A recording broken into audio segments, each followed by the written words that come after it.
حضرت ابو الحسن خرقانی ایک بزرگ گزرے، یہ حضرت باعزید بستامی کے سجادہ نشین تھے۔ بو علی سینا سائنسدان ہے بہت بڑا، وہ حضرت ابو الحسن خرقانی کا مرید تھا۔ توجہ ہے میری بات پر؟ سائنسدان بیعت تھا۔ اور محمود غزنوی والی ہندوستان، وہ بھی حضرت سیدنا ابو الحسن خرقانی کی بیعت تھا۔ اتنے بڑے آدمی تھے، اپنا جبہ دیا محمود غزنوی کو، جب مشکل آئی تو دعا مانگنا آگے رکھ کے اللہ فتح دے دے گا۔ تو محمود کہتے ہیں جب سومناتھ کے مندر نہیں فتح ہو رہے تھے تو میں نے بابے کا جبہ سامنے رکھ کے دعا کی تو اللہ نے مجھے فتح دے دی۔ کہتے ہیں بابا جی رات خواب میں ملے تو کہنے لگے تو نے کیا قیمت ڈالی میرے جبے کی؟ ایک فتح۔ کہا حضور کیا مطلب؟ فرمانے لگے تو میرا جبہ سامنے رکھ کے دعا کرتا کہ یا اللہ ہندوستان کے سارے کافر مسلمان ہو جائیں تو اللہ نے توفیق ایمان دے دینی۔ یہ تو نے کیا دعا مانگی ہے؟ پر دامنی پہ شیخ ہماری نہ جائیے، ہم دامن نہ چھوڑ دیں تو فرشتے وضو کریں۔ یہ کیا بات کر دی؟ ایک فتح۔ بہرحال بہت بڑے بابا جی تھے، لیکن ان کی زوجہ بڑی سخت مزاج تھی، سخت ڈاڈی عورت۔ ایک بندہ نا 3 مہینے کا سفر کر کے ان سے ملنے آیا، دروازے پہ دستک دی، اماں جی اندر سے بولی کون ہے دروازے پہ؟ وہ پہلی جھڑکی پہ ڈر گیا، اتنی سخت بات، کون ہے؟ کہا جی میں حضرت کا عقیدت مند ہوں، دور سے ملنے آیا ہوں۔ تو اماں کہنے لگی تو بھی فارغ ہے جس طرح وہ ہر کام سے فارغ ہے، کوئی کام نہیں تجھے بھی؟ تو میرے دن میں تو گھروندا تھا، بہت بڑا زاویہ، بڑا میں نے سکیچ بنایا ہوا تھا درویش کا، تو یہاں کیا ماحول ہے؟ بالکل ہی بدلا ہوا، جس بندے کا گھر ہی حال کوئی نہیں، تو باہر کیا ہوگا؟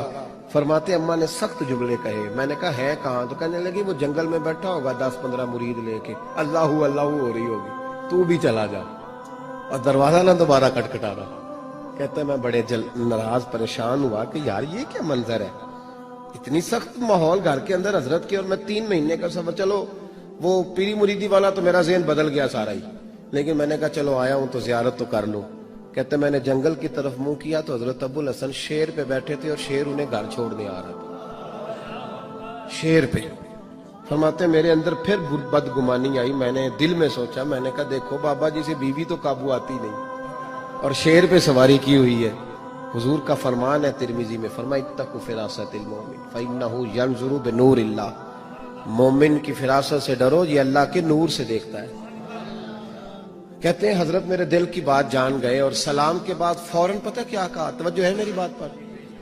فرمانے لگے او میرے بھائی، میری بیوی پردے کی بڑی صاف ہے، بستر کی بڑی صاف ہے، وہ کھانا مجھے وقت پہ دیتی ہے، میرا خیال کرتی ہے، زبان کی تلخ ہے، کئی دفعہ خود بھی اسے پریشانی ہوتی ہے کہ میں ایسے کیوں بولتا ہوں، میں نے اگر چھوڑ دی نا اسے کوئی نہیں رکھے گا، بیچاری رسوا ہو جائے گی، آخر میرے بچوں کی ماں ہے۔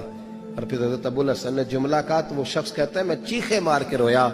فرمانے لگے یہ جو میں شیر پہ بیٹھا ہوں یہ وظیفوں کی وجہ سے نہیں بیٹھا، چلوں کی وجہ سے نہیں بیٹھا، یہ بیوی کی وجہ سے بیٹھا ہوں۔ فرمانے لگے میں اس بد زبان سے حسن سلوک کرتا ہوں، اللہ نے یہ بے زبان مخلوق میری فرما بردار بنا دی۔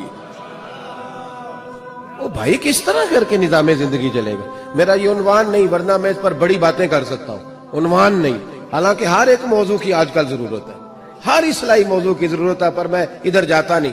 حضرت ام سلمہ رضی اللہ تعالیٰ عنہ کہتی ہے میرے شوہر حضرت ابو سلمہ بڑے شفیق، بڑے مہربان آدمی، مدینے میں اتنا شوہر پیار کرنے والا دوسرا تھا ہی کوئی نہیں جتنے میرے شوہر تھے۔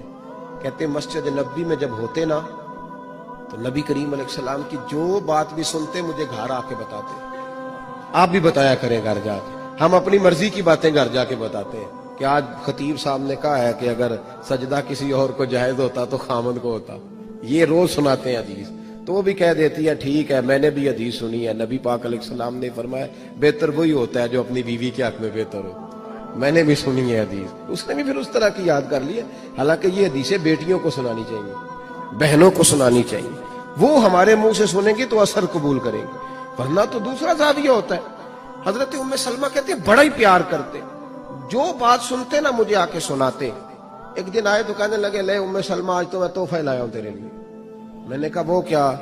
فرمانے لگے آج نبی کریم نے فرمایا جس بندے پر کوئی مصیبت آئے وہ پڑھا کرے انا للہ و انا الیہ راجعون الذین اذا اصابتهم مصیبہ قالوا انا للہ و انا الیہ راجعون۔ یہ پڑھے تو نبی پاک نے فرمایا اللہ نے جو چیز لی ہوگی نا اس سے بہتر چیز اسے عطا کر دے گا۔ آپ سمجھتے ہیں یہ صرف فوتگی پہ پڑھنا چاہیے، حالانکہ چھوٹی سے چھوٹی مصیبت پر بھی پڑھنا چاہیے۔ اللہ جو چیز لے گا اس سے بہتر چیز عطا کرے گا۔ جناب ام سلمہ کہتی ہے میرا حضور کی ہر حدیث پر اتنا ایمان تھا، اتنا کہ جیسے اپنے زندہ ہونے پر ایمان ہے۔ فرماتے ہیں میں نے وہ وظیفہ پڑھ لیا، جب بھی کوئی مشکل آتی میں اس کو پڑھتی، جب بھی کوئی مشکل آتی میں پڑھتی، مجھے اللہ بہتر چیز عطا کرتا۔ فرماتی ہیں میرے اوپر ایسی مصیبت آئی جو میں نے کبھی سوچی نہیں تھی، میرے شوہر کا انتقال ہو گیا۔ میں نے پڑھا انا للہ و انا الیہ راجعون، لیکن فرماتی ہیں اب یقین بھی کامل تھا، یہ بخاری میں ہے، یقین بھی کامل تھا، پر سوچتی تھی ابو سلمہ سے زیادہ مہربان شوہر کیسے ملے گا۔ ایمان بھی پکا ہے کہ حضور نے فرمایا اللہ بہتر چیز دے گا، پر اس سے بہتر میرے خاندان اور قبیلے میں دوسرا ہے ہی نہیں۔ فرماتی ہے کئی دن ساری عدت اسی پریشانی میں گزر گئی کہ میرا تو ایمان پکا ہے کہ اللہ بہتر چیز دے گا، تو ابو سلمہ سے بہتر شوہر کیسے مل سکتا ہے۔ کہتی عدت گزری تو پھر مجھے پتا چلا کہ مصطفیٰ کے ہر فرمان میں حقیقت ہے۔ خود نبی کریم نے فرمایا کہ ام سلمہ میں تیرے ساتھ نکاح کرنا چاہتا ہوں۔ فرماتی ہے میں رو پڑی، میں نے کہا میں تو کہتی تھی ابو سلمہ سے اچھا شوہر کیسے ملے گا، رب نے مجھے ساری کائنات سے اچھا شوہر عطا کر دی۔ شرط تو یہ ہے کہ میرا تیرا ایمان، تیرا میرا ایمان۔ اعلیٰ حضرت فاضل بریلوی رحمت اللہ علیہ حج کرنے جا رہے تھے تو طوفان آ گیا، کشتی ہچکولے کھانے لگی، لوگ سارے تسبیح پڑھنے لگے۔ آپ تو ہمیشہ پڑھا کرتے تھے درود و سلام، و تسبیح پڑھ رہے ہیں۔ اعلیٰ حضرت سے کہنے لگے بابا جی دعا کرا دیں۔ آپ فرمانے لگے ذکر فکر کرو پر انشاءاللہ تعالیٰ یہ دریا یہ کشتی ڈوبے گی نہیں، یہ کنارے تک جائے گی۔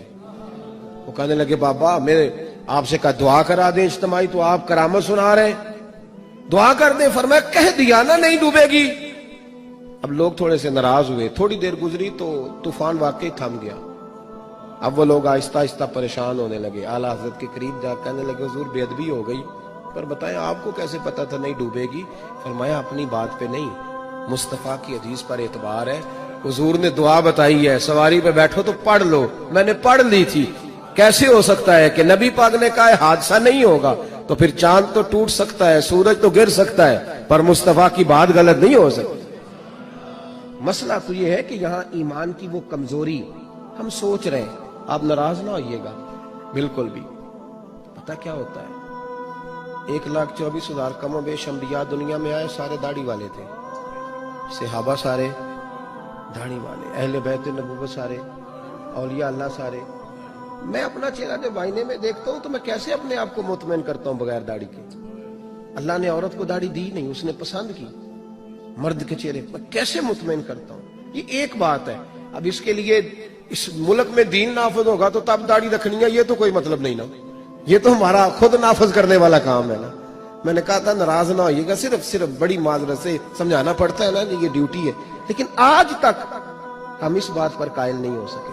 کہتے ہیں جی میں گناہگار ہوں، نیک ہو کے رکھنی ہے، تو میں نے کہا آپ روٹی اس وقت کھائیے گا نا جب نیک ہو جائیں گے، یہ والی قسم اٹھاؤ نا پتہ چلے۔ یا کہنا میں نے پیسے اس وقت جیب، میرے پاس ایک صاحب آئے کہنے لگے میرا نماز پڑھنے کو دل نہیں کرتا، کو دم کر دے۔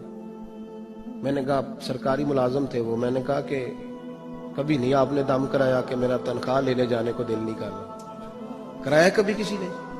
پیر صاحب نے کبھی دم کرایا ہو کہ نذرانہ پکڑنے کو دل نہیں کر رہا؟ کرایا کبھی کسی نے؟ کیا تماشا ہے، یہ جھوٹ ہے، یہ جھوٹ ہے کہ میرا دل نہیں کر رہا۔ اس لیے کہ جس چیز کی اہمیت دل میں بڑھ جاتی ہے اس کو دل کرنے لگ جاتا ہے۔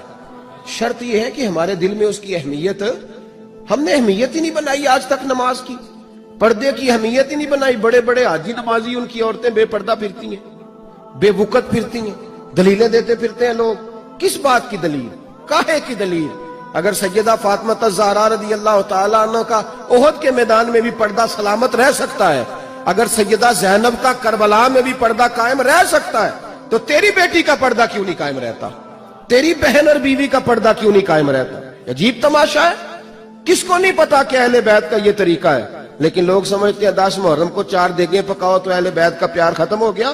سیدہ فاطمہ الزہرا اس ماں سے پوچھیں گی جس کی بیٹیاں پردہ نہیں کرتی، مولا علی اس باپ سے پوچھیں گے جس کی بچیاں پردہ نہیں کرتی۔ نے سوال کا جواب دینا، نہ ادھر ادھر کی تو بات کر، یہ بتا کہ قافلہ کیوں لٹا۔ مجھے رہزنوں سے غرض نہیں، تیری رہبری کا سوال ہے۔ دین صرف ثواب کے لیے نہیں آیا کہ جناب ختم شریف دعا اصالے ثواب کرو، لنگر کھاؤ، موج کرو۔ دین عمل کے لیے آیا ہے، اس پر عمل کرنا ہے۔ دین دستور کا نام ہے، دین منشور کا نام ہے، دین ایک مکمل حیات زندگی کا نام ہے۔ ایک آدمی دکان شروع کر رہا ہے، مارکیٹ، تو کہتا ہے لاؤ بچے قاری صاحب قرآن پاک پڑھائیں۔ کس لیے؟ تاکہ گاہک زیادہ آئیں۔ تو قرآن اس لیے پڑھا کہ میں تجارت قرآن کی تعلیم کے مطابق کروں گا، اس لیے پڑھا کہ میں قرآن کے اصولوں کے مطابق دکان چلاؤں گا، صرف اس لیے۔ ابھی سویرے سورت یاسین بھی پڑھی اور پہلا گاہک آیا تو جھوٹ بھی بولنا شروع کر دیا، تو کیا مطلب ہوا؟ آج بھی کیتی جاندے ہو تے لو بھی پیتی جاندے ہو، کھو کے مال یتیماں دا تے پیج مسیتی جاندے ہو، پھٹ دلاں دے سیندے نہیں تے ٹوپیاں سیتی جاندے ہو، نفس تے چھری پھیر دے نہیں تے دمبے کیتی جاندے ہو، فرض پلائی بیٹھے ہو، نفلاں نیتی جاندے ہو، او دسو تے سی بلے شاہ نو ایک ہی کیتی جاندے ہو۔